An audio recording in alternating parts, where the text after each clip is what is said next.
ನಾನು ಈ ರಿಯಾಕ್ಷನ್ಗೆ ಕಾಯ್ತಾ ಇದ್ದೀನಿ. ನಂಗೆ ಗೊತ್ತು ನಿಮ್ಗೆ ಇನ್ನೊಂದು ಹೆಸರಿದೆ ನಿಮ್ ಕ್ಯಾರೆಕ್ಟರ್ಗೆ.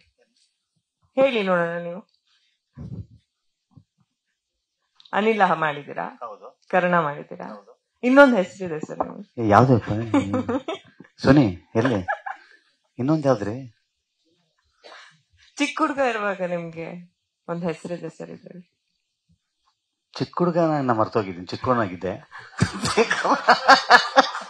ತುಂಬಾ ಚಿಕ್ಕವನಾಗಿದ್ನಲ್ಲ. ಬೇರೆಯವ್ರಾಗಿದ್ದಿದ್ರೆ ನಾನ್ ಚಿಕ್ಕವನಿರೋದು ಬೇರೆಯವ್ರು ಮಾಡಿರ್ತಾರೆ ಆಬ್ವಿಯಸ್ಲಿ ಪಾತ್ರ ಅಂತ ಹೇಳಿರೋರು. ಅದು ನಿಜ. ಬಟ್ ನಾನ್ ತುಂಬಾ ಚಿಕ್ಕವನಿದ್ದಲ್ಲ, ಮರ್ತೋಗಿದೆ ಅಂತ. ಇದು ಶರಣ್ ಸರ್ ಸ್ಟೈಲ್. ಗಾಂಪ ಅಂತ ಇಟ್ಟಿದ್ದಾರೆ ಸರ್ ಸುನಿ ಸರ್ ಹೆಸರು.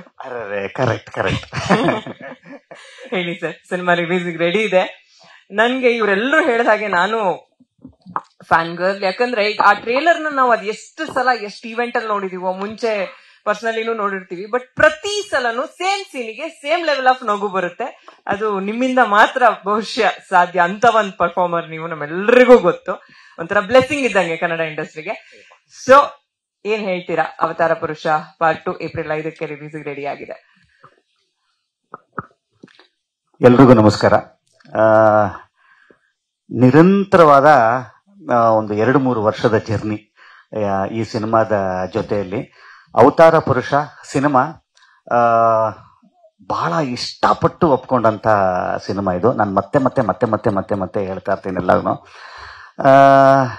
ಸುನಿ ಮತ್ತೆ ಪುಷ್ಕರ್ ಅವರ ಕಡೆಯಿಂದ ನನಗೊಂದು ಅಪ್ರೋಚ್ ಆಗುತ್ತೆ, ಒಂದು ಪಿಚ್ ಆಗುತ್ತೆ, ಏನೋ ಒಂದು ಪ್ರಾಜೆಕ್ಟ್. ನೋಡ್ರಿ ಆ ಕಾಂಬಿನೇಷನ್ ಎಷ್ಟು ಚೆನ್ನಾಗಿದೆ. ನಾನು ಹೇಳ್ತಾ ಇರೋದು ಯಾಕಂದ್ರೆ ಅಷ್ಟು ಶಕ್ತಿಯುತವಾದಂಥ ನಿರ್ಮಾಪಕರು, ಮತ್ತೆ ತನ್ನನ್ನು ತಾನು ಆಲ್ರೆಡಿ ನಿರೂಪಿಸ್ಕೊಂಡಿರುವಂಥ ನಿರ್ದೇಶಕರು, ಇವರಿಬ್ರು ಬರ್ತಾ ಇದ್ದಾರೆ ಅಂತ ಗೊತ್ತಾಯ್ತಲ್ಲ, ನನಗೆ ಆದಂಥ ಖುಷಿ ಅಷ್ಟು. ಅವ್ರ ಜಾನರು ಕಾಮಿಡಿ. ಯಾರು ಸುನಿ ತಮ್ಮನ್ನು ತಾವು ನಿರೂಪಿಸ್ಕೊಂಡು, ನಾನು ಕಾಮಿಡಿ ಅವನು. ನಾನು ಅನ್ಕೊಂಡಿದ್ದೆ ಒಂದು ಯಾವುದೋ ಕಾಮಿಡಿ ಸಿನಿಮಾನ, ಒಂದು ಕಾಮಿಡಿ ಸಬ್ಜೆಕ್ಟನ್ನು ಪಿಚ್ ಮಾಡ್ತಾರೆ ಅಂತ. ಬರ್ತಿದ್ದಂಗೆನೆ ಫಸ್ಟ್ ಬಂದು ಕೂತ್ಕೊಂಡು ಕತೆ ಹೇಳಕ್ ಸ್ಟಾರ್ಟ್ ಮಾಡಿದ್ರು. ಸರ್ ಕಾಮಿಡಿ ಅಲ್ಲಲ್ಲೇ ಇರುತ್ತೆ, ಕಾಮಿಡಿ ಸಿನಿಮಾ ಅಲ್ಲ ಅಂದ್ರು.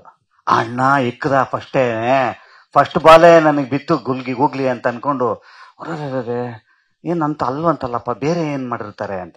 ಆಕ್ಚುಲಿ ನಾನು ಒಂದು ಚೂರು ಬೇರೆ ಬೇರೆ ಆಯಾಮಗಳನ್ನ ಟ್ರೈ ಮಾಡೋವಂಥ ನಾನು ನನ್ನ 2ನೇ ಸಿನಿಮಾ 3ನೇ ಸಿನಿಮಾದಲ್ಲೇ ಇಡೀ ಸಿನಿಮಾ ಹುಡುಗಿಯಾಗಿ ಜಯಲಲಿತಾ ಈ ಥರದ್ದೆಲ್ಲ ನನ್ನನ್ನು ನಾನು ಈ ಥರದ್ದೇನೋ ಪ್ರಯೋಗಗಳನ್ನ ಮಾಡೋದಕ್ಕೆ ಇಷ್ಟಪಡುವಂಥವನು.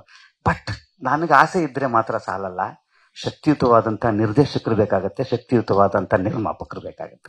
ಸೊ ಇದು ಅವತಾರ ಆಗಿದೆ ಅಂತ ಅನ್ನೋದಾದರೆ ನಿಜವಾದ ಹೀರೋ ನಾನಲ್ಲ, ನಿಜವಾದ ಹೀರೋ ಇವರಿಬ್ಬರುಗಳು. ಇವ್ರಿಗೆ ಖಂಡಿತವಾಗ್ಲೂ ಇದನ್ನ ಈ ವೇದಿಕೆ ಮೇಲೆ ನಾನು ಹೇಳಲೇಬೇಕು. ನನ್ನನ್ನು ಇಟ್ಕೊಂಡು ಈ ಥರದೊಂದು ಪ್ರಯೋಗ ಮಾಡ್ಬೋದು ಅಂತ ಅನಿಸೋದಕ್ಕೆ ಧೈರ್ಯ ಅಲ್ಲಿರ್ಬೇಕಾಗತ್ತೆ, ಸ್ಕ್ರಿಪ್ಟು ಅಲ್ಲಿ ಬೇಕಾಗತ್ತೆ. ಸೊ ಅವೆರಡು ಗೆದ್ದಾಗ ಮಾತ್ರ ಶರಣ್ ಗೆಲ್ತಾನೆ. ಬಿಟ್ರೆ ಅದು ಬಿಟ್ರೆ ಶರಣ್ ಒಂದು ಭಾಗ ಅಷ್ಟೇ. ಅವ್ರೇನ್ ಹೇಳ್ಕೊಡ್ತಾರೆ ಅದನ್ನ ಮಾಡುವಂತ ಇದು.